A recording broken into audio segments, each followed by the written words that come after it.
on vit des moments troubles en France. Cette phrase qui sonne encore à nos oreilles, la France sans les Juifs n'est pas la France. Alors je sais que ce soir vous allez parler de menaces sur les démocraties, mais moi j'aimerais que vous ayez cette réflexion. Est-ce que, avec tout ce qui se passe aujourd'hui en France, les Juifs finiront par rester en France ou quitter la France? C'est notre grande inquiétude aujourd'hui. Comme l'a dit Albert, si justement pour la ténacité de ses engagements, pour sa persévérance, pour son courage, pour sa lucidité aussi qui ne date pas d'hier, ni même d'avant-hier, mais qui est un phénomène durable qui s'est développé sur le temps. On va avoir l'occasion d'ailleurs d'évoquer sa trajectoire, de revenir, cher Albert, bien sûr, sur le caractère un petit peu prémonitoire de ce qu'il avait dit sur le lien historique, indissoluble entre la France et les Juifs, le fait que sans les Juifs, la France ne serait plus la France serait aliénée à elle-même. Tout ça, évidemment, c'est au cœur de ce qu'on peut appeler, et je sais que je vais le faire rougir, mais le valsisme. Le valsisme, c'est ça.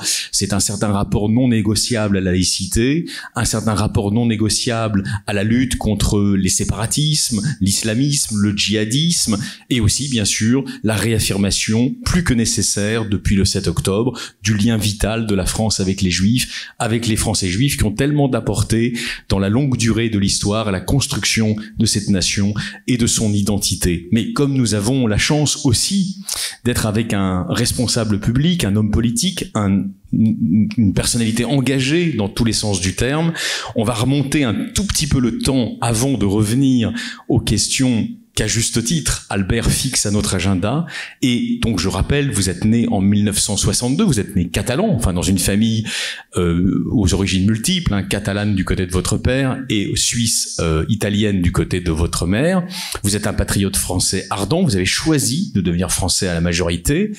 On se projette, on se rétro-projette dans une période un petit peu antérieure.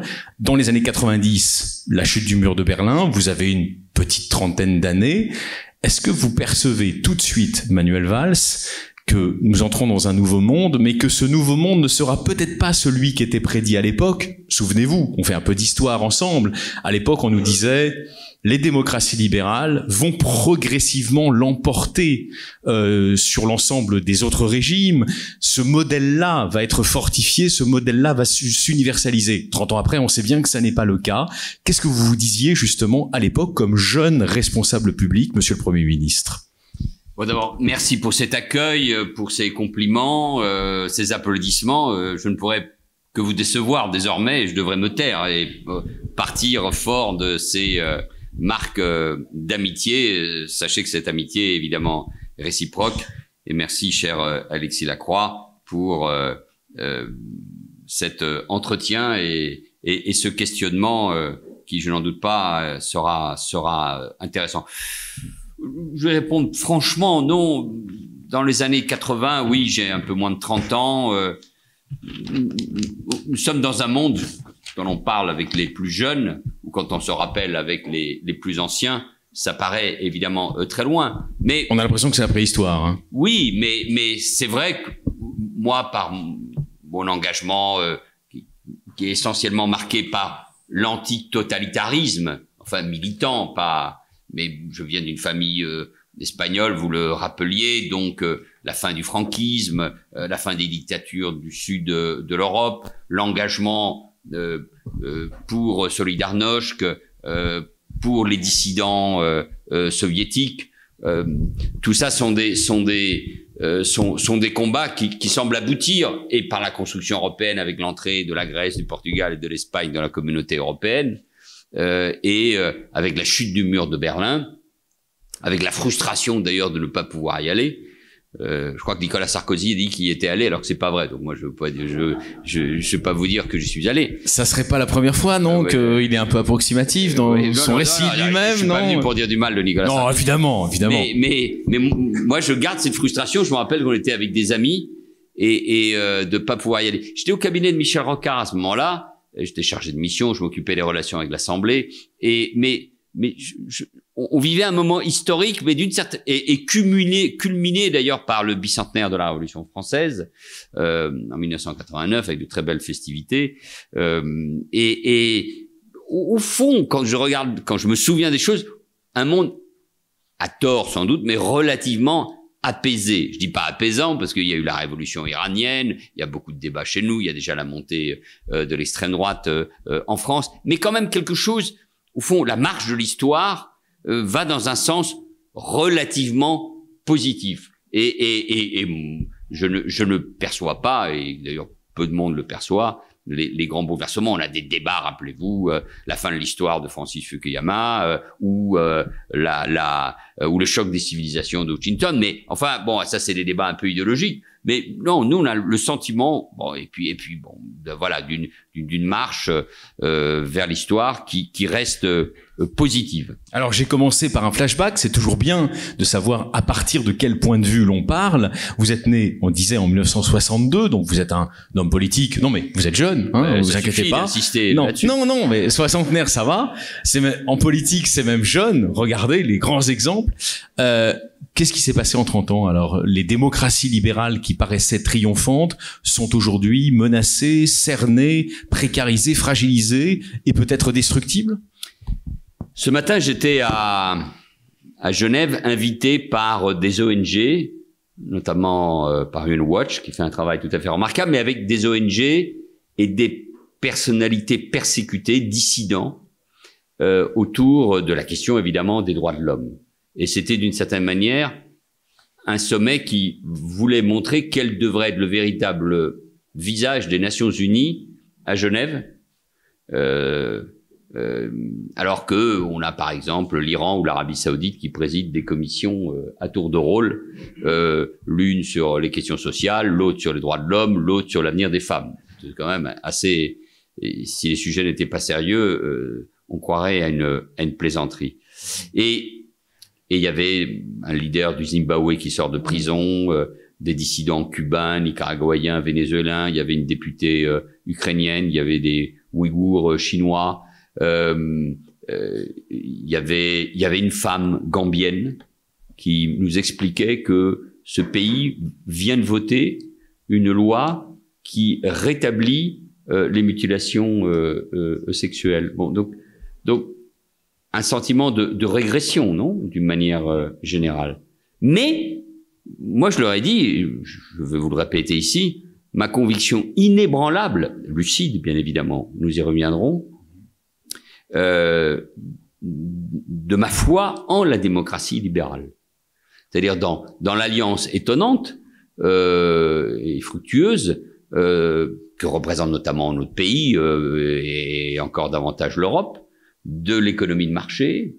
Je sais bien qu'il aime pas beaucoup ça, Alexis Lacroix, mais de l'économie de marché. On a des débats, hein, vous savez, avec le Premier ministre. De l'État social, enfin de l'État-providence, même si évidemment ils sont questionnés et il faut les réformer, avec la démocratie représentative, le respect de l'État de droit, des personnes, de l'altérité, de la séparation des pouvoirs, la possibilité de croire ou ne pas croire, de la liberté de conscience, de la liberté de presse, etc., etc. Évidemment, ce sont des systèmes imparfaits et perfectibles, donc. Mais il y en a pas d'autres. Je sais pas quelle est l'alternative. Mais la conscience que le monde que vous décriviez tout à l'heure, au fond. Le monde rêvé de Francis Fukuyama, par exemple. Non, avant même. C'est le monde ouais. issu de la guerre de Yalta, où les choses étaient au fond assez simples. Le bloc soviétique, le bloc libéral, et au sein du bloc libéral et démocratique, les différences que nous pouvions sentir entre les États-Unis d'Amérique, gagnés à ce moment-là par la vague réganienne, et l'Europe de l'Ouest d'ailleurs, avec le modèle français ou le modèle rhénan, marqué par moins d'inégalités que celles que nous pouvons connaître aujourd'hui. Mais ce que je veux dire, c'est que cette démocratie libérale, sociale, elle reste pour moi un modèle unique. Et quand je voyais ce matin des gens extrêmement courageux, plutôt jeunes, beaucoup de femmes, qui se battent pour les droits de l'homme, qui ont connu la prison, qui sont des dissidents, et qui nous regardent toujours comme un modèle. Ils aspirent et elles aspirent, ces personnes, à cela. Oui, vous vous dites qu'il y a une attractivité du modèle démocratique qui reste, qui persiste. Voilà, qu'il y a beaucoup de pays où ce type de réunion n'est pas possible. Alors après, je suis lucide sur le désenchantement, sur la crise démocratique, sur la montée des populismes, sur les vagues identitaires, sur la vague d'antisémitisme qui s'est emparée de nos sociétés modernes notamment, sur les effets des crises financières, sur les classes moyennes et populaires qui ont été évidemment fracturées par ces crises, par les effets très profonds de la crise pandémique, de la Covid-19, etc., etc. Mais donc je suis conscient de tout cela, hein, et j'en parle depuis plusieurs années. J'étais enfin gagné par la lucidité au tournant du siècle, mais ce que je me dis, c'est qu'il faut défendre profondément cette démocratie. D'ailleurs, je fais un détour. Si je défends autant Israël, alors que contrairement à la rumeur répandue par Alexis Lacroix, je ne suis pas juif, si je défends Israël... Nobody's perfect. Si je défends Israël, c'est précisément, pour beaucoup de raisons profondes, philosophiques, historiques, mais c'est aussi et surtout parce que c'est une démocratie. Alors justement, parce que c'est une démocratie. Oui. Et dans mon combat, je considère que dans les lignes de front que nous connaissons, l'Ukraine, Israël, la lutte contre l'islamisme et le terrorisme, mais aussi contre... Parce que c'est ça le grand changement par rapport à il y a 40 ans. C'est qu'aujourd'hui, vous avez... Moi, je n'aime pas beaucoup l'axe du mal, l'axe du bien, mais quand même, ce que je vois, c'est la Russie, l'Iran, la Chine et la Turquie dans leur jeu particulier, la Corée du Nord, tous ces gens très bien, qui partagent les mêmes fake news, les armes, la même détestation de démocratie, la même haine de la diversité des femmes, des homosexuels, d'une forme de vie. Bon, donc je me dis, défendons avec plus de pugnacité ce que nous sommes, nous, démocrates libéraux. Alors, cher Manuel Valls, monsieur le Premier ministre, après cette présentation un petit peu globale, j'allais dire du terrain dans lequel nous allons essayer d'éclairer le plus possible les lignes de partage du monde contemporain, comme on dit à Sciences Po, comme on disait à Sciences Po avant l'effondrement de l'école, trêve de plaisanterie. Venons au cœur du sujet. Le cœur du sujet a été annoncé par le président El Harrar. Il a raison, bien évidemment. C'est une réflexion sur les menaces qui pèsent sur la démocratie à la lumière des tragédies qui ne cessent de se suivre depuis l'événement traumatique pour Israël, mais pour le monde juif dans sa globalité du 7 octobre. Alors justement, est-ce que l'on peut dire que on a pris conscience le 7 octobre que, je vais le dire avec mes mots, que Israël se trouve aux avant-postes de ces démocraties libérales aujourd'hui menacées par des forces idéologiques, on va les détailler, qui veulent tout simplement les anéantir? Tout cela se déroule dans un monde sans doute plus âpre, plus dangereux, plus instable, incontestablement. Et notamment depuis la fin du siècle dernier, le début de ce siècle. Comme si... La phrase est un peu galvaudée, la part tragique de l'histoire s'invitait. La guerre n'a jamais quitté, je sais pas, l'Afrique ou le Proche-Orient, mais elle s'est invitée en Europe. Et puis, je sais pas, quand nous parlons avec nos enfants, nos petits-enfants, nos enfants pour ce qui me concerne, même si ça me guette, ils vous interrogent, ils vous disent mais est-ce qu'une guerre nucléaire est possible? C'est vrai que entre ceux qui le matin vous parlent des risques du réchauffement climatique et les autres l'après-midi du risque d'une confrontation nucléaire agitée par Vladimir Poutine, nous avons de quoi détruire plusieurs fois la planète, c'est-à-dire l'humanité. Donc tout cela se déroule dans ce contexte. J'étais frappé par une formule de Gilles Kepel qui a dit il y a peu que le 7 octobre était peut-être aussi important, voire plus important que le 11 septembre 2001. En tout cas, le 11 septembre 2001, les attentats contre les tours jumelles, les attentats à New York et à Washington ont incontestablement ouvert un siècle, le nôtre, identitaire. Pour développer la pensée de Keppel, juste pour préciser, c'est à partir de son livre Holocauste, le dernier ouvrage très discuté, très débattu, critiquable par peut-être certains aspects d'ailleurs aussi, peu importe. Effectivement, ce qu'il dit, Keppel, c'est le 11 septembre a ébranlé les États-Unis, mais en aucun cas les États-Unis étaient menacés dans leur existence, dans leur survie même, par les attaques de Al-Qaïda à l'époque. En revanche, aujourd'hui, les tirs croisés des islamistes radicaux qui veulent la mort d'Israël menacent à terme, potentiellement, la survie de l'État juif. C'est ça qu'il dit, Keppel. Oui. Et il y a non seulement la menace de l'État juif, le sentiment d'ailleurs que le monde juif éprouve est un sentiment nouveau depuis l'établissement de l'État d'Israël, et que je résume de la manière suivante, j'espère en ne me trompant pas, pour répondre à votre interpellation. C'est que, où être sûr?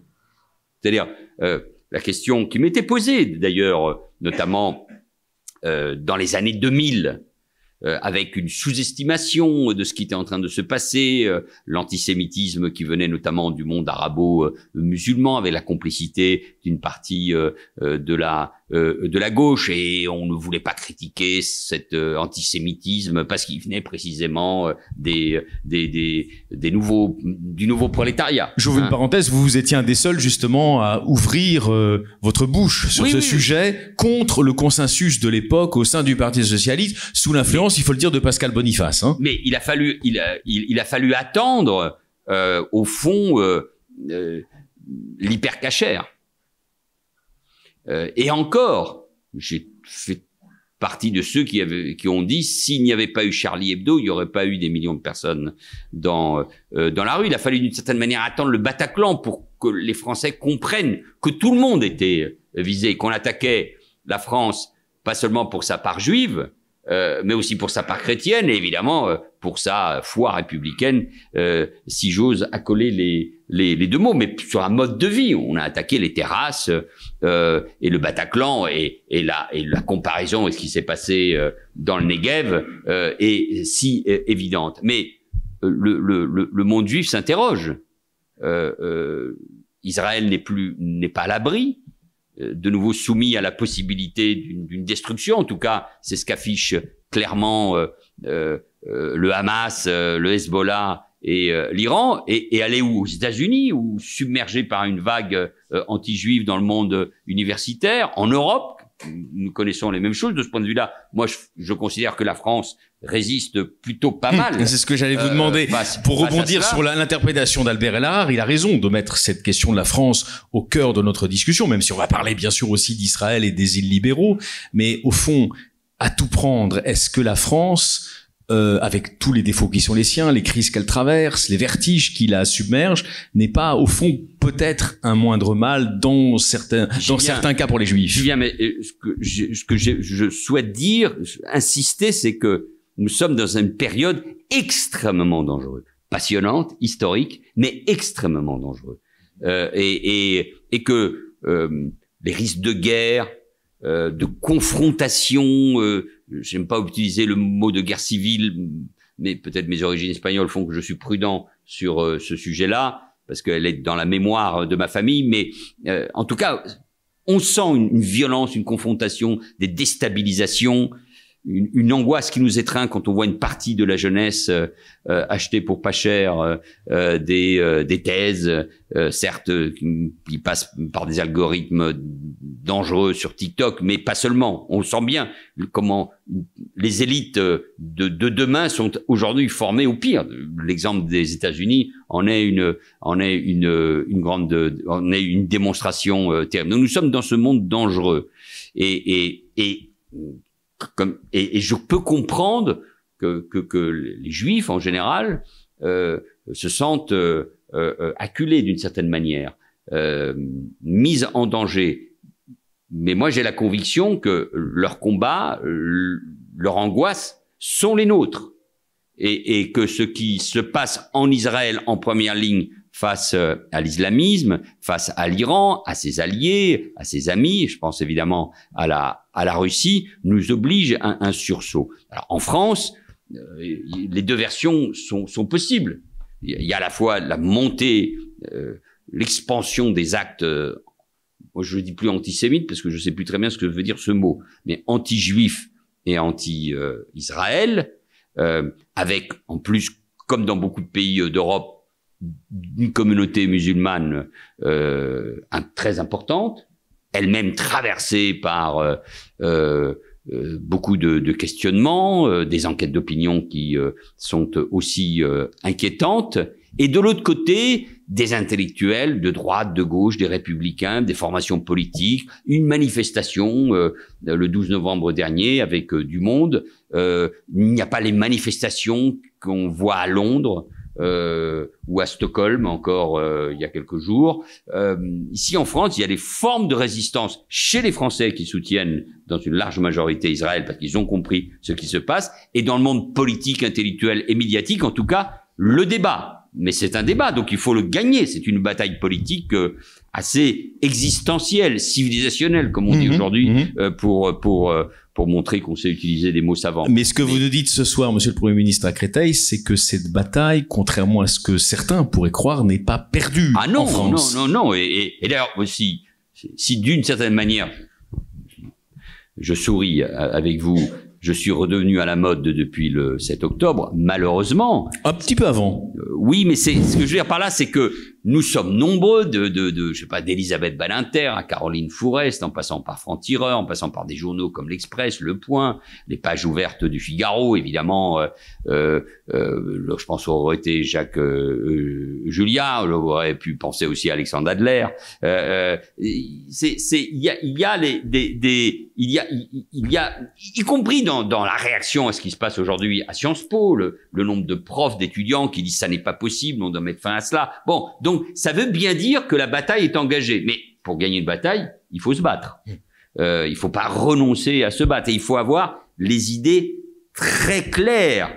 Il s'agit pas d'être aveugle, il s'agit pas de pas vouloir le débat. Mais j'y reviens. Si je soutiens Israël dans son combat, dans sa guerre, parce qu'il s'agit d'une guerre, il s'agit d'une guerre. On va y venir, oui. On va y venir. C'est précisément parce que ce qui se joue là-bas nous concerne directement et que le meilleur moyen de lutter contre l'antisémitisme, contre la haine des Juifs, c'est de soutenir Israël. Il y a beaucoup de gens qui disent, moi, je suis évidemment totalement opposé à l'antisémitisme. Je parle même pas de ceux qui disent je suis contre l'antisémitisme. Je suis pas antisémite, mais je suis antisioniste. Bon, ça, on a vite compris. Mais la manœuvre. Mais il y a beaucoup de gens qui n'ont pas compris que le combat contre l'antisémitisme, je réutilise le mot, est profondément lié à la défense d'Israël. Et que le combat pour la démocratie et une certaine idée de ce que nous pensons être la civilisation est lié à la nécessaire victoire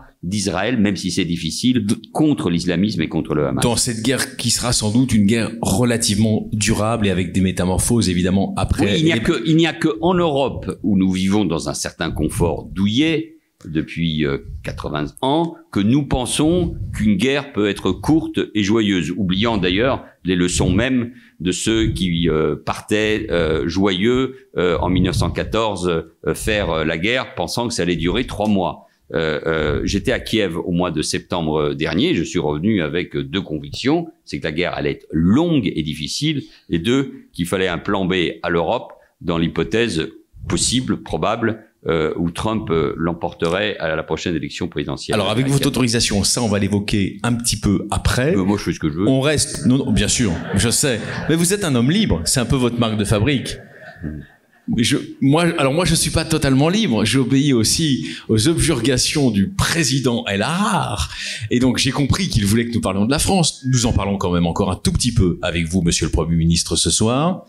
Il y a donc maintenant près de 10 ans, quand vous étiez Premier ministre, vous aviez prononcé ce discours, Albert l'a cité, dans lequel vous, vous inscriviez au cœur de l'identité française historique la présence du judaïsme, et plus que la présence, l'action du judaïsme, pas seulement sa présence comme une minorité ethnique ou ethno-religieuse, son action dans la construction de la nation française, rejoignant d'ailleurs, par parenthèse, on la salue, elle est avec nous, les thèses d'une historienne de la philosophie qui est Blandine Kriégel, qui a montré à quel point le judaïsme avait construit une grande partie de l'identité de la nation française, de la nation républicaine, sur la longue durée. Nous la saluons.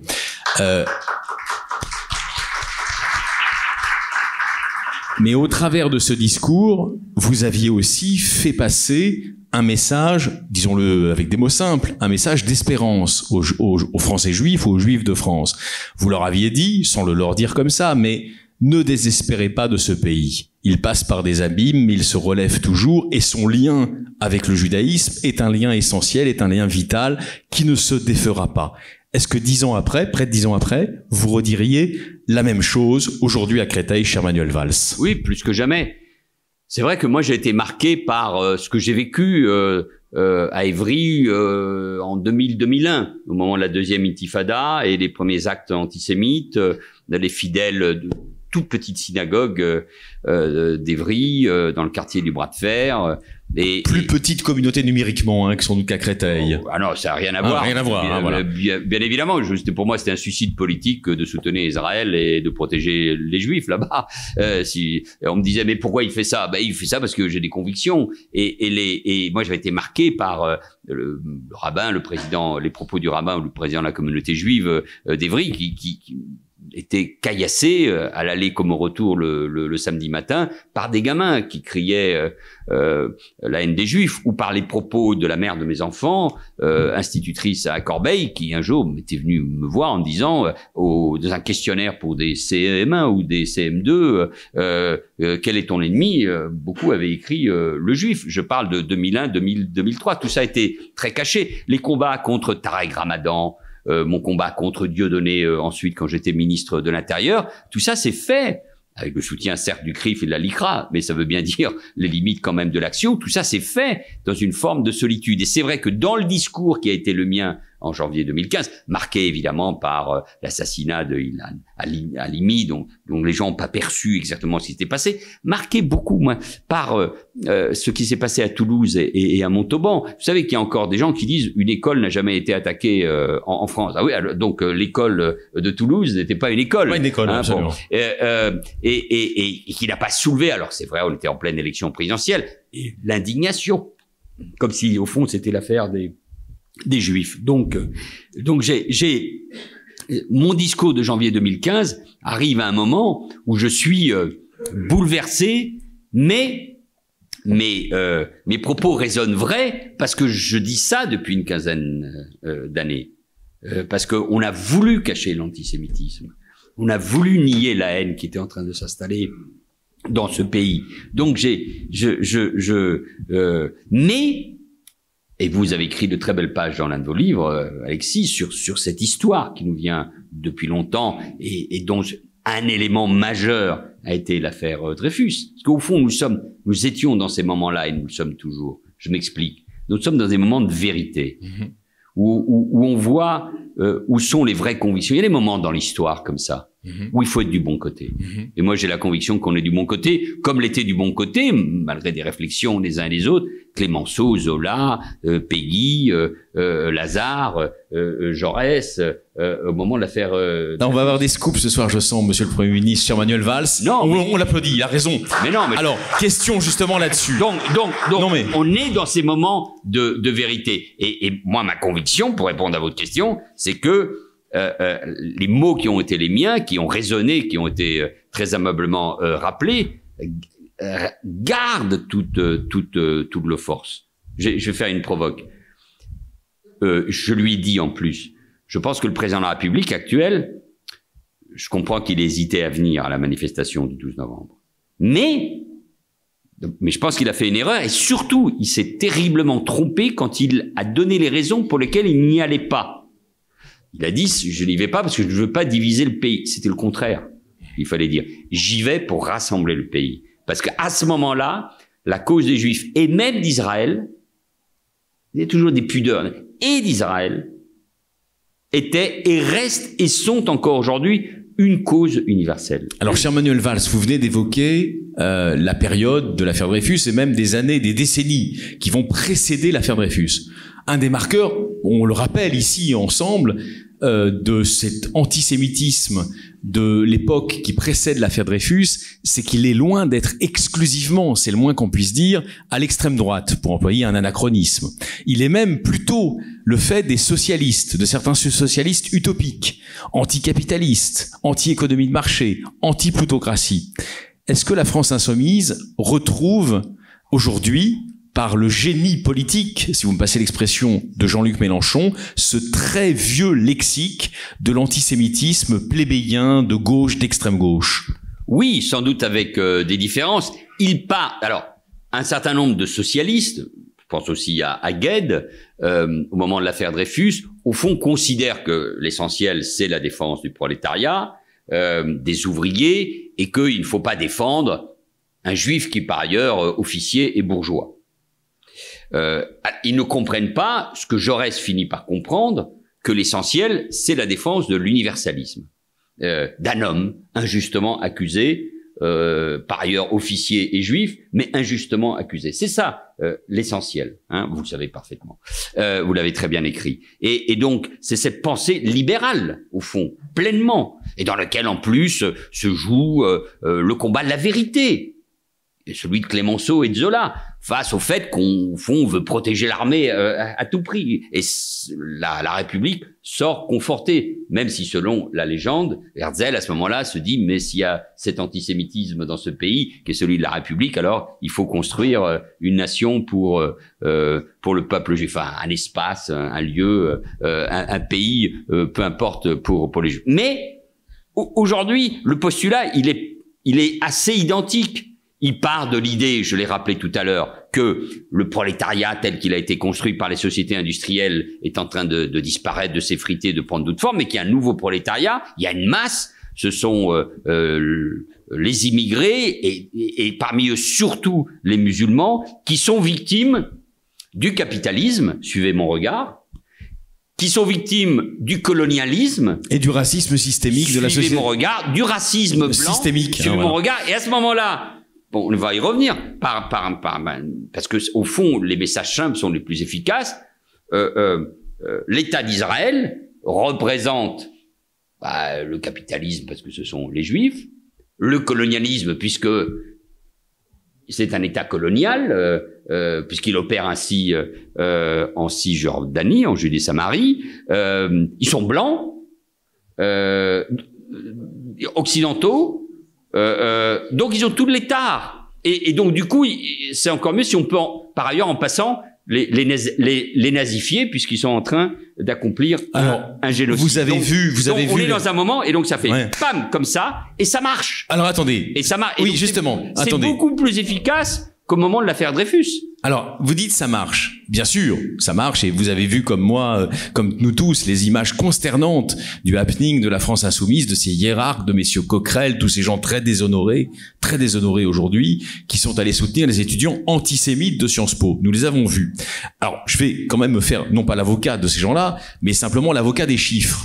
Si on regarde les chiffres des intentions de vote pour les élections européenne du 9 juin, la France insoumise, certes, se maintient, mais elle est très en deçà des espérances suscitées par la présidentielle. Donc on peut quand même se poser la question, si ça marche sociologiquement, il est possible aussi qu'on assiste, dans les années qui viennent, à un naufrage électoral de la France insoumise. C'est possible. Mais je m'étonne qu'un journaliste, un intellectuel aussi, je pose la question. Aussi brillant que vous... Je pose la question, Manuel Valls. Soit... et une vision, mais je vous taquine, de court terme. Je m'en doutais. Qui s'arrête le 9 juin. C'est pas le sujet de Jean-Luc Mélenchon et de ses amis. C'est pas le sujet. Il y a une vague assez puissante. Quand nous étions jeunes, cette époque que vous évoquiez, moi je suis plus vieux que vous, mais nous parlions de l'impérialisme américain, de l'impérialisme culturel. Pas seulement politique ou économique, de l'impérialisme culturel. Aujourd'hui, nous sommes touchés par cet impérialisme culturel qui nous vient du monde médiatique, culturel, universitaire américain. Donc la vague qui touche l'Amérique dans plusieurs secteurs, qui est ce mélange d'abord qui est lié autour de ce qu'on appelle le wokisme ou la cancel culture, peu importe les mots, est en train de gagner toute l'Europe et donc forcément la France, même si, je le disais, il y a un peu plus de résistance. Le pari de Jean-Luc Mélenchon, ce ne sont pas ces élections européennes, donc il s'en fiche totalement, c'est la prochaine présidentielle, et ça n'est même pas la prochaine présidentielle, c'est créer à travers cette confrontation, en saisissant le sujet de la Palestine, de créer les conditions de la confrontation et du chaos qui favorisent la victoire de Marine Le Pen, et dont lui, pensant qu'il y aura un chaos à ce moment-là, une confrontation, voire une guerre civile, sera l'opposant, le résistant, le nouveau De Gaulle. Bon, donc c'est ça qui se joue. C'est pas l'avenir politique d'une formation, pas l'avenir électoral de la France insoumise. C'est ce qui se passe dans la société, ce qui est en train de se créer en termes de confrontation, que dans notre beau pays, malgré ce que nous disions tout à l'heure, à Sciences Po, à Toulouse, à Strasbourg, à Poitiers, à Rennes, on interdise des étudiants juifs ou supposés juifs d'intervenir, d'aller dans une université, de participer à un débat, c'est extrêmement grave. Donc au-delà du résultat des européennes qui sera bon ou pas bon, mais je suis plus prudent que ça. Ce qui m'inquiète, c'est ce qu'il laisse dans la société en termes de combat culturel au sens gramsciiste du terme, hein, oui, quasiment, hein, c'est-à-dire et de fracture. Et lui, ce qui l'intéresse, c'est le combat dans la jeunesse. Absolument. Et là, de ce point de vue-là, je suis plutôt inquiet.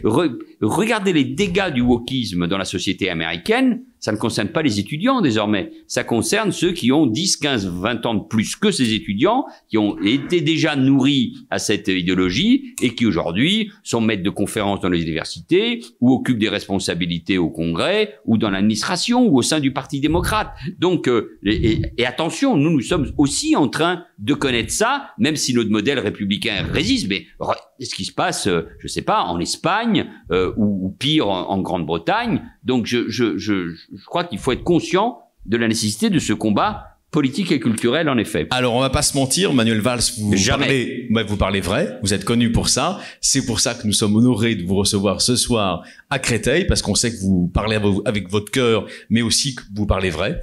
Et donc, on va vous poser la question très franchement.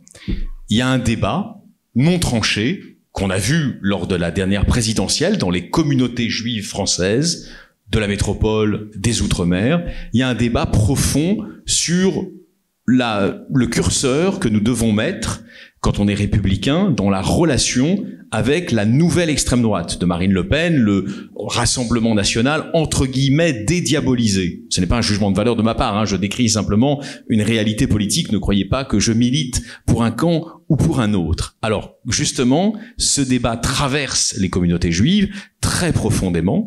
Il y a des citoyens français de confession juive qui pensent qu'il faut le combattre comme avant. Il y en a qui pensent qu'il faut rénover le combat sur de nouvelles bases. Et il y en a qui pensent qu'il ne faut pas le combattre. Qu'est-ce que vous avez envie de dire sur ce sujet important et délicat, sachant que par contre, en termes objectifs, on ne peut pas nier qu'il y a une évolution du discours tenu par le Rassemblement national sur la question d'Israël. C'est incontestable. C'est presque un sujet pour un rabbin, ça. Et c'est pour ça qu'on vous a invité ce soir. Vous saviez pas ? Non, et pas pour un ancien premier ministre. Vous saviez pas ?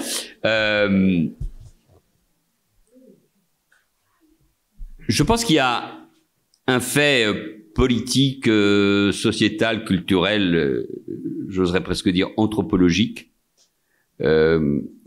qui sera analysé après, plus tard.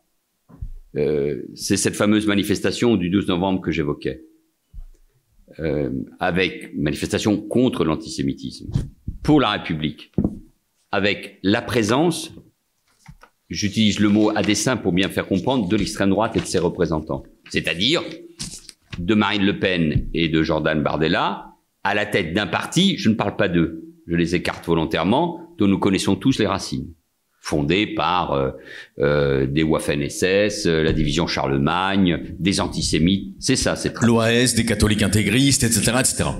Et Jean-Marie Le Pen qui tenait une librairie qui vendait la propagande fasciste et l'extrême droite. Bon, et lui est un antisémite. Il n'y a pas de doute là-dessus. Mais ils sont là. C'est un acte majeur. Et une partie de la gauche, la France Insoumise, pas le PS, pas le PC, mais la France Insoumise, mais aussi la CGT, la FSU, etc., ne sont pas là. Et ça, que vous le vouliez ou non, ça ne concerne pas que les Juifs, c'est un fait. C'est un fait politique. Que, un peu partout en Europe, l'extrême droite ou la droite nationale populiste soutiennent aujourd'hui Israël, lutte contre l'antisémitisme. Regardons les discours impeccables de Meloni en Italie ou d'Abascal en Espagne. Qu'on se dit c'est parce qu'ils considèrent que leurs adversaires sont les musulmans et donc il faut abandonner la vieille panoplie antisémite. C'est peut-être vrai. On peut leur faire le procès avec un certain nombre d'arguments. Mais c'est cette réalité-là. qui s'impose. C'est pour dire, il faut en tout cas renouveler le combat. Il faut s'interroger, par exemple, sur les liens puissants du Rassemblement national, de Marine Le Pen, un certain nombre de personnes, avec la Russie de Poutine. Et avec les discours de toute partie de l'entourage de l'ultra-droite nationaliste russe sur les Juifs ou contre Zelensky. Mais c'est un combat plus subtil, plus intelligent, et qui mérite donc d'être renouvelé. Mais ce qu'il faut rappeler aux Français juifs, si certains d'entre eux s'interrogent, certains d'entre eux s'interrogent. Oui, oui. Ça je le sais, mais ils s'interrogeaient aussi sur Zemmour, en disant l'histoire n'a aucune importance. Qui disent que Pétain et De Gaulle c'est la même chose, c'est pas important. Qui disent que Pétain ait sauvé des Juifs, c'est pas important. Ce qui compte, c'est parce qu'il a connu le même chemin que nous, il est passé de la Seine-Saint-Denis au 16e arrondissement à Paris, donc on a vécu la même chose, et c'est le même parcours, notamment je pense à ceux qui ont connu la terrible année 1962, voilà, on vit la même chose. Bon, donc chacun s'est rendu compte même des limites du discours de ce jeune journaliste du Figaro. Bon, mais et donc je vois bien la séduction qui peut être opérée. Ça veut dire qu'il faut que les arguments soient solides. On peut pas uniquement sortir en disant c'est l'extrême droite. Non, quand on est à 30% dans les sondages, quand on a renouvelé son discours, à ce moment-là, est-ce que c'est de l'opportunisme, est-ce que c'est de la conviction? À chacun de s'interroger et de les interroger sur le sujet. Mais le combat doit être totalement renouvelé. Ce que je crois, c'est qu'on peut pas soutenir Israël comme on le fait,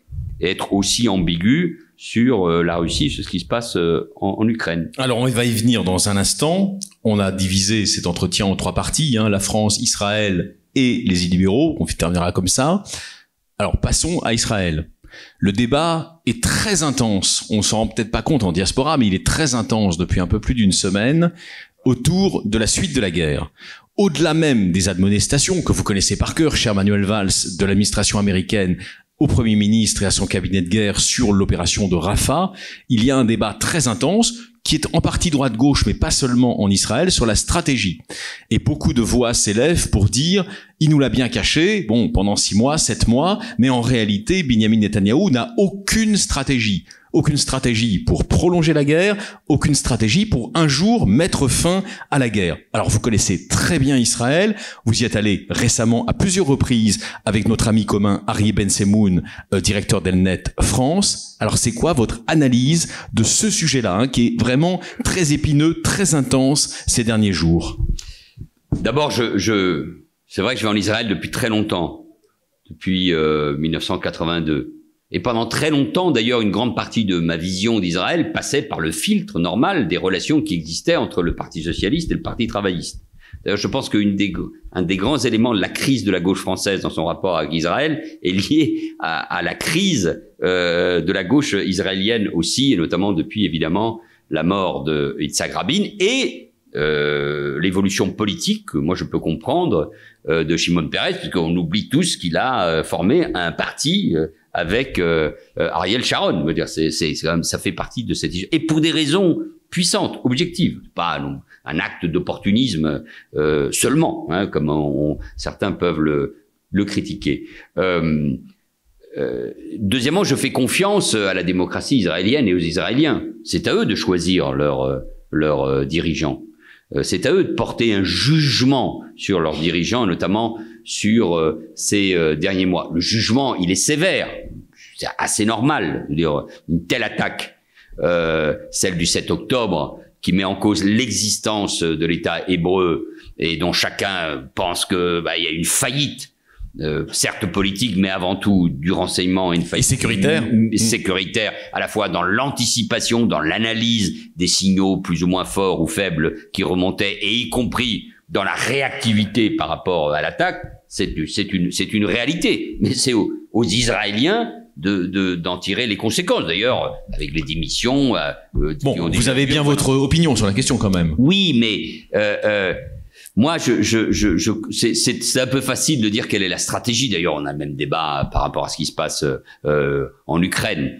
Il y a un débat au fond, qui secoue la société israélienne. Moi, si j'étais à la place des gouvernements israéliens, je serais pris dans ce choix de Sophie. C'est-à-dire et c'est la priorité de l'opinion israélienne, sauver les otages et en finir avec le Hamas.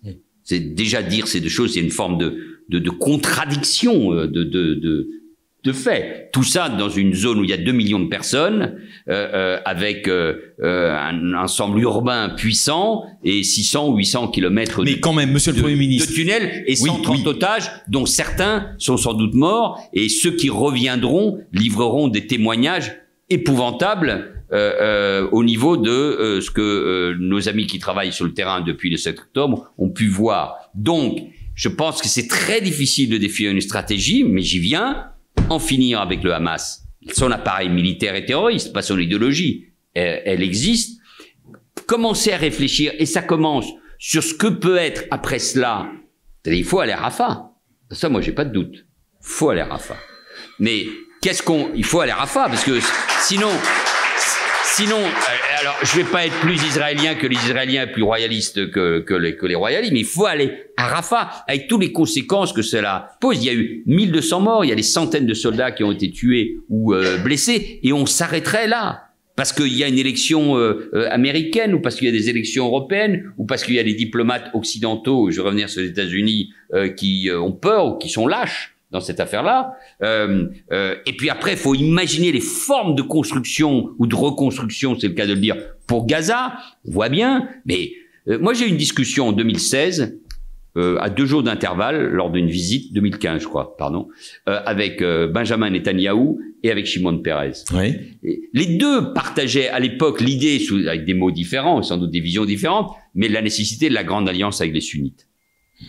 Et ça s'est fait avec les accords d'Abraham, on en dira un mot. Oui. Mais on voit bien que cette reconstruction, elle devra passer sans doute par un parapluie qui sera composé de l'Arabie Saoudite, des Émiratis, de l'Égypte et de la Jordanie, même si personne ne veut mettre la main là-dedans, et essayer de trouver dans la société palestinienne, dans les clans, dans les tribus, dans l'autorité palestinienne actuelle bien mal en point, des formes d'organisation. Ça sera long et difficile. Et l'autre, parce que l'idée des 2 États, chez nous, elle existe, mais elle est aujourd'hui, nous le savons dans la société israélienne, impraticable. Enfin, si c'est pour vivre à la puissance 10, parce que les Israéliens sont pas idiots, ils regardent les sondages. Et je vous signale que le Hamas est plus populaire en Cisjordanie qu'à Gaza. On peut le comprendre. Donc, on voit bien une société palestinienne qui est elle-même contradictoire. Parce que Frédéric Ancel, que vous connaissez tous bien, me disait l'autre jour, en même temps, ce qui est extraordinaire, c'est évidemment, il y a le djihad islamiste, il y a le Hamas à Jenin, etc., mais la Cisjordanie bouge pas beaucoup. Une grande partie des jeunes Palestiniens restent fascinés par Israël. C'est là où on trouve du boulot, mais c'est là aussi où il y a une vie culturelle, démocratique, médiatique, qui n'a rien à voir avec ce que nous proposent d'autres. Bon, donc, ce dialogue, il existe sur le plan sécuritaire, il doit se poursuivre sur le plan politique. Il faudra trouver des solutions. Alors, mais l'idée, allez. La solution aujourd'hui, d'ailleurs, c'est la reconnaissance de l'État palestinien en soi, ou comme membre à part entière de l'ONU, ce que la diplomatie française a voté. 2 États, on ne sait pas comment, avec si possible en passant une capitale commune qui est Jérusalem. Et ça y est, on a trouvé le problème. C'est-à-dire, on fait le cadeau au Hamas et de son massacre du 7 octobre. De sa victoire politique sur l'État palestinien. Et comment, et avec quelle garantie de sécurité, et qui l'administre, et je veux dire, alors, avec qui, avec le Hezbollah aux portes au nord d'Israël. Donc il faut remettre de l'ordre. Donc ce que je veux dire, c'est que moi je jette pas la pierre. Je sais que ce débat existe. Je suis moins sévère que certains à dire où est le projet. Mais what is the fuck? Pardon. Le problème, c'est d'en finir avec le Hamas. Il y a des priorités. Il y a des priorités. Quand il y a eu la Deuxième Guerre mondiale, si on veut essayer de comparer les choses, certains ont commencé à imaginer, je suis pas sûr qu'ils aient eu raison sur tout, avec Yalta, etc. Mais on imaginera les choses progressivement. Mais il y a des priorités. Bon sang, c'est une guerre avec des morts, avec des blessés, avec des traumatismes profonds, psychiques dans la société israélienne. Mais moi, je sens la société israélienne à la fois, c'est contradictoire, très divisée, en débat, c'est normal, ça a toujours été le cas, très critique, mais unis sur l'objectif. Absolument. Unis sur l'objectif. Alors, Manuel Valls. Et nous devons être en soutien d'Israël sur cet objectif. Parce que si nous cédons, si nous sommes faibles par rapport aux islamistes, le message, il passe directement, pas là-bas, dans nos sociétés à nous. Et la faiblesse de la diplomatie française aujourd'hui, elle m'inquiète pour l'avenir, sur notre capacité à résister à la puissance de l'islamisme dans nos sociétés. On vous applaudit parce que c'est fondamental.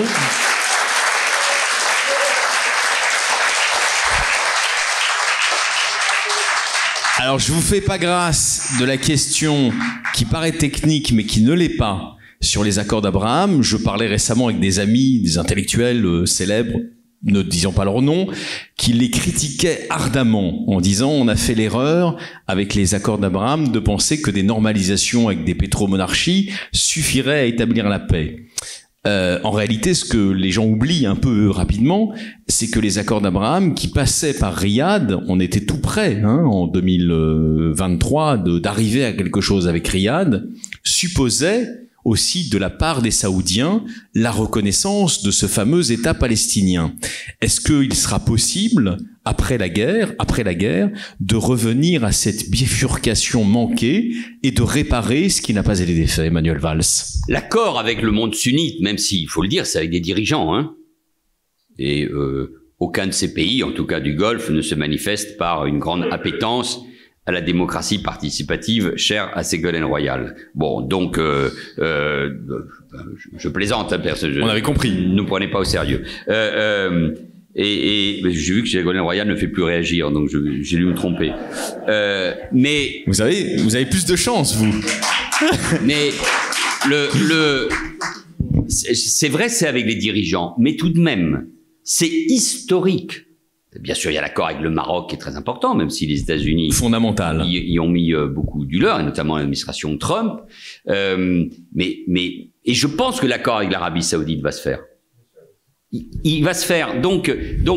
Alors, ma question, c'était pas tellement celle-là. Non, mais moi, ce que je crois, c'est que la diplomatie française et européenne ont sous-estimé la puissance des accords d'Abraham, et que ces accords d'Abraham sont un des éléments pour trouver des solutions pour les Palestiniens qui, en général, ont toujours été ignorés, voire combattus par les autres pays arabes, et que c'est la solution. Et c'est peut-être aussi une des raisons, c'est compliqué parce qu'il y a différentes thèses, pour lesquelles il y a eu le 7 octobre, parce que ça a été aussi un moyen de créer la brèche d'une fracture entre ceux qui étaient en train de mettre en œuvre ces accords, et notamment l'Arabie Saoudite. Vous n'avez pas tout à fait répondu, mais c'est normal, Manuel Valls, mais là c'est pareil, on parle vrai ce soir, on est à Créteil, on parle vrai et on vous a invité pour ça. C'est quoi votre question, El Kabbach? Ma question. Alexis El Kabbach, c'est pas mal, mais Manuel Marchais aussi, c'est pas mal. Alors là, ma question, dans le Val-de-Marne, vous attendiez pas à ça, non, ma question est très simple. Vous le savez très bien. Riyad, mais aussi évidemment Rabat, demain, ils reprennent la dynamique des accords d'Abraham qui impliquera tous ces acteurs-là. Il y a l'État palestinien. C'est dans le package. On le nie aujourd'hui, mais c'est dans le package. Donc, que fera Israël? Oui, mais c'est là où il faudra avancer. Mais il faudra mettre des mots et du contenu et des vraies politiques publiques, comme on dit. Les États-Unis auront leur rôle évidemment à jouer. D'abord mais on veut aller vite, parce que ça, on voudrait régler tous les problèmes là. C'est pas pour les régler ce soir. C'est pour voir comment vous voyez l'avenir. Moi, je pense que la reconstruction de Gaza va être le premier exemple, mais ça va être très long et très difficile. Faut pas se raconter d'histoire, mais c'est là où l'Arabie Saoudite, les Émiratis, pas le Qatar. C'est un des problèmes. Parce que ce qui a configuré les accords d'Abraham, c'est aussi, parlons vrai, donc, c'est évidemment les intérêts communs face à l'ennemi que reste l'Iran, et qui représente toujours le vrai danger, pas seulement pour la région, mais pour la planète. Donc, et c'est après, mais de l'autre côté, je suis convaincu que, notamment pour la Cisjordanie, c'est dans le dialogue direct entre Palestiniens et Israéliens, et l'incitation à vouloir à tout prix offrir un État palestinien non viable, c'est alimenter la paresse de l'autorité palestinienne, parce que ça ne servira à rien. Ça ne servira à rien, parce que les Israéliens n'accepteront pas cette oukase, et pour les Palestiniens, ça leur évite de faire un effort sur eux-mêmes, notamment le renouvellement de l'autorité palestinienne, la lutte contre la corruption, contre le terrorisme, parce que tant que vous avez une autorité palestinienne qui fait des terroristes ou des familles des terroristes, des fonctionnaires A de catégorie A extrêmement bien payés, tant que vous avez l'UNRWA qui continue à financer des générations de Palestiniens et par ailleurs une grande partie du Hamas, tout ça ne peut pas fonctionner. C'est pour ça que ça ne se fera pas et dans des conditions d'avant. Ça ne peut que se faire sur des procès. On a beaucoup critiqué Oslo, mais Oslo c'était pas la reconnaissance de l'État en tant que tel, c'était un processus où on a écarté les sujets qui fâchent. Bon, donc c'est comme ça qu'il faudra avancer. Ça sera long et très difficile. Mais les accords d'Abraham, c'est un élément fondamental. D'ailleurs, regardez des pays comme l'Indonésie, qui est un grand pays musulman, qui a aussi des relations avec Israël. Qui se tourne vers Israël. Mais absolument. oui, donc c'est pour ça que je crois pas à la thèse Huntingtonienne. Non, je crois pas à la thèse d'un Dominique de Villepin sur le fameux, là tous ces dérapages, mais sur le monde, sur le Sud global, qui serait contre Israël ou qui serait contre l'Occident. C'est beaucoup plus compliqué que ça. J'étais en Afrique il y a quelques semaines, quelques jours, notamment au Congo, Kinshasa, pardon. C'est des pays qui ont des relations avec Israël. Donc c'est plus compliqué que ça. Donc c'est pour ça qu'il faut avancer, mais avec beaucoup de méthodes, avec le temps long et surtout avec une idée que moi je défends. Toujours, quels sont nos intérêts stratégiques à nous Français? Alors et justement, Européens? Eh bien, ce sont les mêmes que ceux des Israéliens. Alors justement, on a deux, trois dernières questions parce que on a un dialogue passionnant. Il faut qu'on l'élargisse ensuite à notre public. Pardon, je oui. rajoute un mot en disant, moi, je ne fais pas de leçons aux Américains parce que la situation est très compliquée pour Biden et son administration. Et vous voyez bien qu'ils font passer des messages très contradictoires. Pour moi, l'élément essentiel, c'est que les États-Unis d'Amérique sont en soutien d'Israël totalement. Totalement. Pas parce qu'ils disent un jour, on va pas livrer des bombes, alors qu'ils viennent de voter des milliards de soutien et qu'ils viennent de les confirmer. Donc, mais eux, ils ont le droit de poser des questions et ils ont le droit d'un certain nombre d'exigences. Nous, qu'est-ce qu'on fait pour Israël? Alors que c'est là. Et donc, ce qu'on devrait faire, nous, c'est un soutien. Ça ne veut pas dire qu'on est d'accord sur tout, je sais, personne. Tous les gens disent, moi je soutiens Israël, mais je soutiens pas Benjamin Netanyahou. Ok, d'accord, mais c'est lui le Premier ministre. Et le ministre de la Défense, et Gantz, qui est dans l'opposition, qui s'est opposé à la réforme judiciaire du gouvernement de Netanyahou. Gantz, il est pour entrer dans la fin. Mais quand même, il y a un cabinet militaire, il y a des militaires. Après que ça soit extrêmement difficile, mais la guerre est très difficile. C'est pour ça que moi je rappelle à chaque fois, pardon, quand Hollande et moi et Le Drian, dans le cadre de la coalition internationale, on a fait bombarder Mossoul et Rafah. Et il y avait, des milliers de civils qui étaient concernés, boucliers humains de l'État islamique. Donc, la guerre est quelque chose de terrible. Mais moi j'en ai assez qu'on ne demande pas au Hamas de rendre les otages, d'arrêter la guerre, de se rendre prisonnier ou de partir au fin fond de l'Algérie où ils veulent. Ça arrêterait totalement ce massacre dont la responsabilité première est du Hamas. Et puis par ailleurs, ce qui est insupportable, c'est le mensonge permanent. Heureusement, il y a des gens qui travaillent, comme le journal Franc-Tireur, qui vient au fond, qui vient d'amener, d'obliger l'ONU à dire peut-être que les 34 000 ou 40 000 morts, c'est pas tout à fait ça. Il y a des morts, c'est effrayant. Enfin, on n'est pas du tout aux chiffres, mais pourtant, tout le monde a acheté ça. Tout le monde a acheté ça à une vitesse dingue. J'étais à Tel Aviv la nuit où il y a eu le bombardement du fameux hôpital. C'était même un tweet du président de la République, alors que quelques heures après, tout le monde a constaté que c'était une fake news et que c'était même une roquette du djihad qui était tombée sur qui était sur ce malheureux hôpital. Donc c'est terrible. BHL a raison de parler d'une forme de solitude d'Israël. Mais je lui ai dit à BHL, Israël est peut-être seul, mais moi je suis là. On vous applaudit. C'est vrai qu'il est là. la tête de liste socialiste, le fils du philosophe André Glucksmann, Raphaël Glucksmann, et le président de la République font l'un et l'autre assaut de virilité résistante face à Vladimir Poutine. Ça vous étonne, cette convergence glucksmanio-macronienne? Je vous sens critique, là. Non, c'était pour vous taquiner. Non, c'est pas une question de virilité. Et moi, j'ai considéré que le président de la République, pendant un an, à partir de l'invasion de 2022, avait tardé à comprendre ce qui était en train de se passer et quelle était la véritable nature du régime et des intentions de Vladimir Poutine. Donc, depuis son discours de Bratislava en 2023, je considère que la France est dans la bonne position et d'une certaine manière, j'accepte même ces appels que parfois les Français ne comprennent pas très bien, mais je les comprends dans le sens où il est en train de dire à l'opinion « Attention, nous sommes face à quelque chose de majeur ».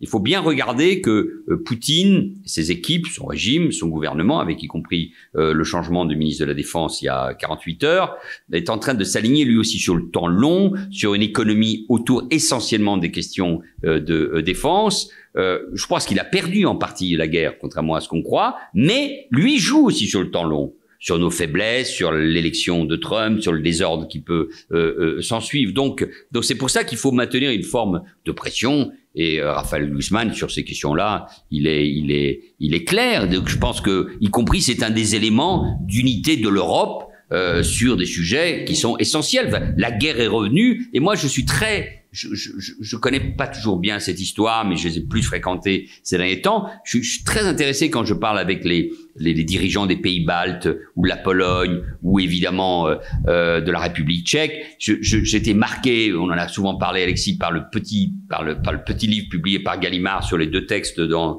Milan Kundera, celui de 1968 devant les écrivains. Et l'Occident kidnappé. L'Occident kidnappé, parce que la tragédie de l'Europe centrale. Voilà, où il dit les petites nations d'Europe, vous les avez méprisées, vous avez cru qu'on était tous soviétisés, alors qu'on est profondément européens, qu'on est occidentalisés, qu'on est chrétiens, qu'on aime la philosophie des Lumières, qu'on aime la France. Donc, et au fond, quand vous parlez avec eux, ils sont en première ligne. D'une certaine manière, c'est comme les Israéliens face à tous les amis qui les entourent. Et eux, ils savent aussi le poids de l'histoire, de ce qu'a été le conflit avec la Russie, et ils comprennent la nature des discours de Poutine qu'il faut prendre au sérieux, comme le texte qu'il avait écrit en juillet 2021, expliquant que l'Ukraine n'existait pas et qu'elle était russe. Bon, avec son projet de Nova Russa. Bon, donc ces éléments-là, voilà. Après, il y a la campagne des européennes, etc.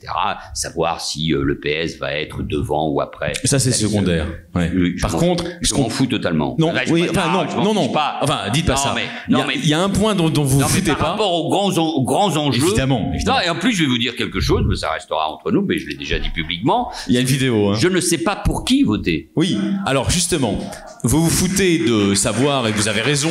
C'est la première fois que ça m'arrive depuis que j'ai le droit de vote. Cher Manuel Valls, vous vous foutez de savoir si Hayé va être devancé par Glucksmann. Effectivement, tout le monde s'en fout d'une certaine manière. Non, mais c'est secondaire. C'est pas en revanche, on termine là-dessus. Ce qui n'est pas secondaire, c'est que l'espace social-démocrate, social-humaniste, social-réformiste semble renaître de son extinction programmée. Souvenez-vous, il y a 5 ans, impossible d'allumer CNews ou BFM TV sans entendre n'importe quel éditocrate moyen vous dire le Parti socialiste, c'est terminé. C'est absolument terminé. Ce qu'on voit, selon les sondages, c'est qu'il est à 14. Donc ça veut dire que beaucoup de gens se sont lourdement plantés. Ça vous réjouit et quel rôle vous allez jouer? Non, d'abord il faut faire attention, c'est une élection particulière.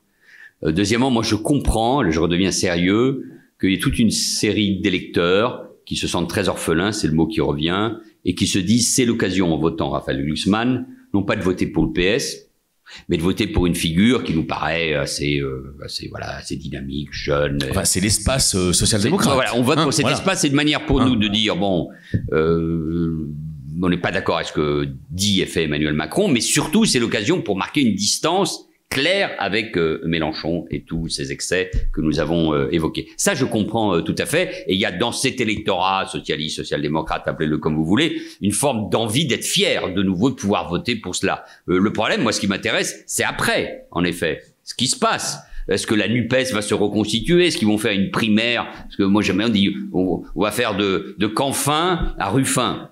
D'accord. Avec qui? Sans Mélenchon, mais avec qui? Avec Clémentine Autain. Très bien, Clémentine Autain, c'est celle qui a fait rentrer Ramadan dans la place. Les propos de Corbière, de Garrido et de Clémentine Autain sur Israël ne me paraissent pas très différents. Ils sont peut-être plus civilisés que ceux de ses compagnons, de ses camarades de la France insoumise. Il y aura sans doute des ruptures, des scissions dans la France insoumise. Mais moi, ce qui m'intéresse, c'est pouvoir aider, participer à la reconstruction d'un espace puissant, républicain, mais qui ait les idées claires sur les valeurs et ce qu'il faut proposer aux Français. Ça passe par un think tank, un mouvement? Ça passe sur les idées, donc forcément un think tank, par des fondations think tank, parce qu'il n'y a pas beaucoup d'idées nouvelles. Je parle de l'économie, du social, comment on reformule l'État-providence, etc. Et puis aussi sur le monde tel qu'on a essayé rapidement de le décrire. Donc il y a beaucoup de choses à réinventer. Et puis quelle est la clé? Quelle est la clé de demain? Pas seulement pour battre Le Pen, on ne gagnera pas là-dessus, mais pour redonner de l'espoir au pays. Et comment on le fait? Est-ce qu'on c'est sous des formes de coalition? Parce que si on part du principe que probablement Madame Le Pen sera au second tour, qui sera en face? Qui est le meilleur discours, la meilleure personne, le meilleur leadership pour incarner quelque chose de nouveau? Est-ce qu'il faut gouverner différemment? Tout ne peut pas être dans les mains du président. Donc, voilà, et on a 3 ans. Donc ça me passionne et j'ai envie de m'inscrire dans ce débat, qui est un débat d'idées, de propositions, et puis on verra après. Merci beaucoup d'être venu nous parler vraiment de façon à cœur ouvert à Créteil. On est très touchés. Le nom du think tank, il est arrêté déjà? Rien. Non, pour l'instant c'est encore mais il faut, le brainstorming. Et puis il faut s'y mettre, parce que moi vous savez, c'est très confortable de voyager, de donner son opinion, d'écrire des livres, de venir devant vous. Les gens sont plus gentils avec moi, les mêmes qui me disaient partez me disent revenez. On touche la bosse des anciens comme si voilà, l'expérience, on a besoin d'expérience. Pendant ce temps-là, les Français veulent un débat Bardella-Attal, donc vous dites eux deux réunis, ils sont toujours plus jeunes que moi. Donc il faut être lucide aussi. Mais on est dans un moment, je redeviens sérieux, on parlait avec Blandine, on est dans un moment clé, historique, puissant, inquiétant. J'avais dit à des jeunes lycéens, pas loin d'ici en Seine-et-Marne, quelques jours après Charlie Hebdo, l'hypercachère, et la grande manifestation du 11 janvier, j'avais dit, votre génération va vivre avec le terrorisme, va vivre avec l'islamisme durablement. Nous allons vivre durablement dans ce monde périlleux et âpre. Mais pour cela, il faut des convictions fortes, il faut des caractères trempés, et moi, j'ai le sentiment modeste que je peux apporter ma pierre à cela. Et qu'en tout cas, quand on a exercé des responsabilités, on ne peut pas être absent de ce débat, de ces lignes de front que j'évoquais, l'Ukraine, l'islamisme, le soutien à Israël. Et donc, il faut y être pleinement. Et tant que j'ai de l'énergie, j'y contribuerai à ma manière. Et vous avez beaucoup d'énergie. On vous applaudit chaleureusement. Vous êtes un républicain de bataille. Ça se sent, ça s'entend. Vous êtes fidèle à Clémenceau. 1 ou 2 questions qu'on va rassembler parce que je crois que vous devez partir bientôt. Non, j'ai un problème, c'est que je dois. Vous savez qu'il y a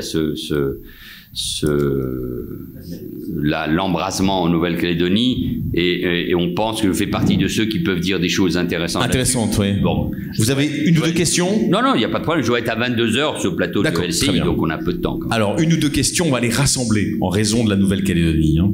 5 minutes pour aller à LCI, là. Non, pas de questions. Signature directe. Non, comme vous voulez. 2-3 questions. On prend 2-3 questions. Comme vous voulez. Et moi, ça m'est égal. Et je vous laisse le repas. Madame. Alors, une seule question. Non, une seule question. 3, sinon madame. Non, mais il paraît qu'il faut que vous partiez. Non, mais sinon on va croire que madame est ma cousine. Alors.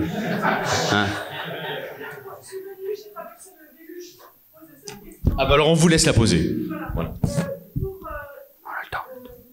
Est-ce que vous prévoyez de faire une entente avec les forces démocratiques en France, au lieu de continuer ce truc de moi je suis de droite, moi je suis de gauche, que les forces démocratiques se réunissent pour sauver la démocratie? Parce que vous regardez en Allemagne, vous regardez en Espagne, vous regardez dans tous les pays d'Europe, c'est la catastrophe. Vraiment, la démocratie est en Je vais vous répondre, bien sûr.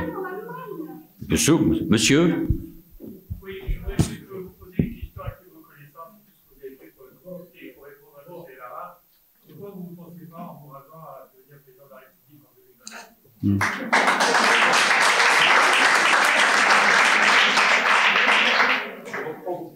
Toute dernière question, hein, on est désolé. Hein. Lorsque vous dites que la France sans les Juifs n'est pas la France. Et quand on entend les propos de Bardella, tout le Rassemblement national qui est en train de monter, il a dit que s'il avait passé au pouvoir, il interdirait l'abattage rituel. Oui. C'est pas le cacher. Mais il va beaucoup plus loin. Il dit qu'il interdirait l'importation de la viande cachère. Ça veut dire que les Juifs de France doivent quitter la France. Parce que ne plus manger cachère, c'est enlever le judaïsme de la France. Merci beaucoup. Toute dernière question, notre ami Blandine Kriegel. On est désolé parce qu'il doit repartir après. Je veux pas être à l'origine. Non, je dois signer le livre surtout. Eh ben voilà. Je dois faire des affaires, moi. Toute dernière question, chère Blandine. Oui. Chut, on va vous donner un micro, tenez. Voilà. Je serai aussi bref que possible, mais d'abord pour remercier Manuel Valls, n'est-ce pas, de ses convictions affirmées, la foi du charbonnier dans la démocratie et la défense d'Israël et sa lutte contre l'antisémitisme. Les gens de ma génération ne peuvent pas oublier que un moment fondamental du mur dressé contre le développement de l'antisémitisme a été la condamnation de Dieudonné, qui ne serait jamais intervenu sans Manuel Valls, et je voulais le rappeler. Mais alors, de là ma question, qui d'ailleurs a été déjà largement entamée, je voulais lui demander comment il expliquait le chassé-croisé sur les questions de l'antisémitisme de la droite et de la gauche, mais surtout, je voudrais, au fond, lui poser la question du vocabulaire qui guide en vérité les anticorps que nous pouvons opposer à ce qui se passe aujourd'hui en France, s'il est véritablement adapté. Alors, et qui est celui de la démocratie libérale. Est-ce que nous sommes vraiment une démocratie libérale? D'ailleurs, je remarque que dans ce que vous avez dit, vous avez évoqué à 2 reprises, d'une part, l'universalisme, n'est-ce pas, qui est nécessaire pour combattre au fond, les doctrines despotiques que nous entendons. Et deuxièmement, à la fin, vous avez parlé au fond, d'un espace républicain qui doit être constitué. Alors, est-ce que ça ne signifie pas que les idées, n'est-ce pas, dans lesquelles nous avons vécu, qui sont celles, effectivement, de l'idée que nous vivons dans une démocratie libérale, sont encore incomplètes et que nous devons, ensemble, évidemment, refaire notre lexique pour donner une place à la République, à l'universalisme, à toutes ces choses qui ont été oubliées dans la démocratie sociale et comme dans la démocratie libérale. Voilà ma question, cher Emmanuel. Merci Blandine. Je réponds aux 4 questions. Là, je mets la première sur ce que vous avez dit, c'était une interpellation, c'est même un argument. C'est même un argument. Moi, je fais pas de procès ni à Marine Le Pen ni à Jordan Bardella, avec qui j'ai débattu d'ailleurs pour Le Figaro magazine, dans un débat qui était, on va dire, urbain et sur des convictions. Je pense qu'il y a beaucoup d'opportunisme, et ça m'inquiète. Qu'il y ait de l'opportunisme chez les politiques, c'est pas nouveau. Il faut conquérir. Mais enfin, sur l'Europe, sur la Russie, sur Israël, sur les Juifs, sur leur conception de la société, il y a quand même beaucoup d'interrogations, donc méfiez-vous. C'est le seul message qu'il faut faire passer. Méfiez-vous. Deuxièmement, et 2 questions sur, au fond, la démocratie, l'espace, la droite et la gauche. Moi, je tâtonne, hein. Je tâtonne. Je cherche. Il faut ce travail. Et Blandine, vous nous invitez à cette réflexion et vous avez bien raison. Moi, je veux pas diviser le monde ni le débat politique dans un axe du bien et dans un axe du mal. Mais malgré tout, oui, la démocratie, mais à condition que ce soit les valeurs universelles.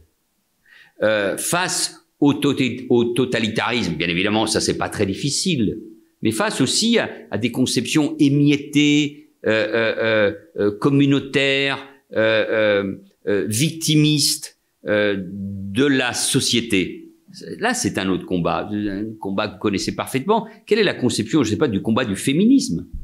Moi, je suis choqué par le fait que sur les femmes iraniennes, sur les femmes violées et éventrées du 7 octobre, on en parlait avec monsieur tout à l'heure, une grande partie du mouvement féministe est restée soit tue, soit complice. Donc, c'est cette conception de l'universalisme. Dans un livre précédent, j'avais fait un chapitre sur Robert et Elisabeth Badinter. C'est ça, disons, mon républicanisme. Alors, moi, je me considère de gauche. et je reprends la phrase de Camus, je mourrai de gauche malgré elle et malgré moi, mais je sens bien qu'il faut dépasser tout cela. Je ne reviendrai pas au débat droite-gauche traditionnel que certains espèrent. Ça marchera pas comme ça. C'est trop compliqué, d'autant plus que c'est pas une question de parti, d'autant plus qu'il y a une partie de la gauche qui est traversée, comme aux États-Unis, comme en Europe, par des mouvements qui sont très dangereux, qui ont des aspects presque totalitaires en termes de pensée, et par une partie de la droite qui est gagnée par le national-populisme. Bon, donc il faut de toute façon construire quelque chose de beaucoup plus large, mais je pense qu'il faut un républicanisme de gauche assumé, mais il faudra bâtir des coalitions, et même réfléchir sur la manière de gouverner. Donc je pense qu'il faut ces alliances.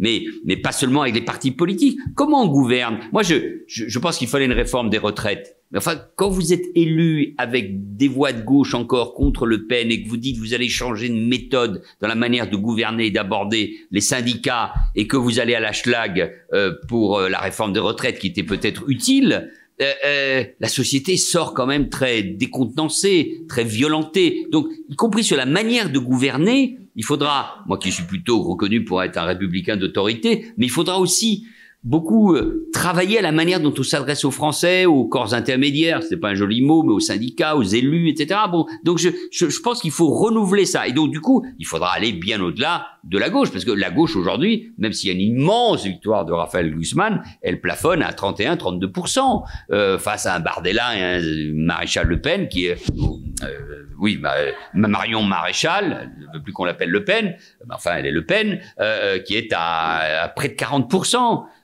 Si on rajoute le Ravi du Pont-Aignan et le Ravi du sud de la France. Bon, donc c'est donc de toute façon, il faut.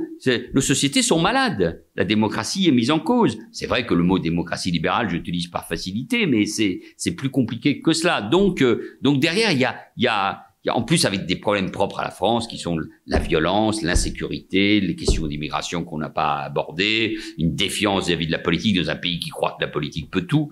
Ailleurs, la crise politique est moins forte parce que les gens n'y croient pas. Bon, donc il faut travailler à tout cela. Et enfin, donc c'est cette invitation d'une très grande exigence.